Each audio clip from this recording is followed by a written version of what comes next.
ടെക്ല structures എന്ന സോഫ്റ്റ്വെയറിൽ end plate എന്നുള്ള കണക്ഷൻ എങ്ങനെ കൊടുക്കാമെന്ന് നമുക്ക് നോക്കാം. നമ്മളിവിടെ ആപ്ലിക്കേഷൻ ആൻഡ് കമ്പണൻസിൽ പോയിട്ട് എൻഡ് പ്ലേറ്റ് നമ്മൾ കോമൺ ആയിട്ട് യൂസ് ചെയ്യുന്ന നമ്പറാണ് 144. എൻഡ് പ്ലേറ്റ് സെലക്ട് ചെയ്തു. ഇവിടെ ഈ രണ്ട് ബീമും main part secondary part select ചെയ്തു. ഇവിടെ കണക്ഷൻ വന്നു.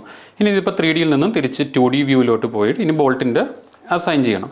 ഇപ്പോൾ ഡബിൾ ക്ലിക്ക് ചെയ്ത് കഴിഞ്ഞാൽ കണക്ഷൻ്റെ പ്രോപ്പർട്ടി വരും.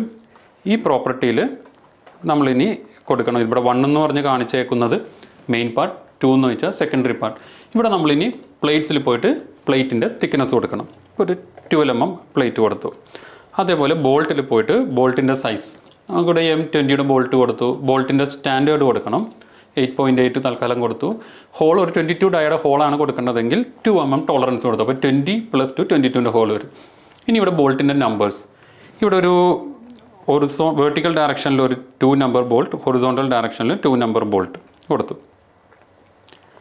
മോഡിഫൈ ചെയ്യാം. ഇപ്പോൾ അവിടെ മോഡിഫൈ ആയി. ഇനി നമ്മൾ ബോൾട്ടിൻ്റെ ഡിസ്റ്റൻസ് കൊടുക്കണം. നമ്മളിവിടെ 2 ബോൾട്ടുകൾ തമ്മിലുള്ള ഡിസ്റ്റൻസ് ഇപ്പോൾ ഒരു 90 കൊടുത്തു. ഇവിടെ നമ്മൾ 2 ബോൾട്ടുകളും തമ്മിൽ ഒരു 60 കൊടുത്തു. മോഡിഫൈ ചെയ്ത് കഴിഞ്ഞാൽ ഇതാണ്. ഈ ബോൾട്ട് ഇവിടെ കയറി വന്നു. കാരണം ഇതിൻ്റെ എഡ്ജ് ഡിസ്റ്റൻസ് നമുക്ക് കൊടുക്കണം. അപ്പോൾ ഇവിടെ ഒരു 25, വേർട്ടിക്കൽ ഒരു 25 കൊടുത്തു കഴിഞ്ഞാൽ എഡ്ജ് ഡിസ്റ്റൻസ് വന്നു. ഇവിടെയും നമുക്ക് അതേപോലെ തന്നെ 25 കൊടുത്തു കഴിഞ്ഞാൽ അവിടെ എഡ്ജ് ഡിസ്റ്റൻസ്. ഇവിടെ ഈ ഡിസ്റ്റൻസ് നമുക്കൊരു 66 കൊടുക്കാം. ഇപ്പോൾ ഇത് വന്നുണ്ടോ? ഇങ്ങനെയാണ് നമ്മളൊരു എൻഡ് പ്ലേറ്റ് കണക്ഷൻ സെറ്റ് ചെയ്യുന്നത്.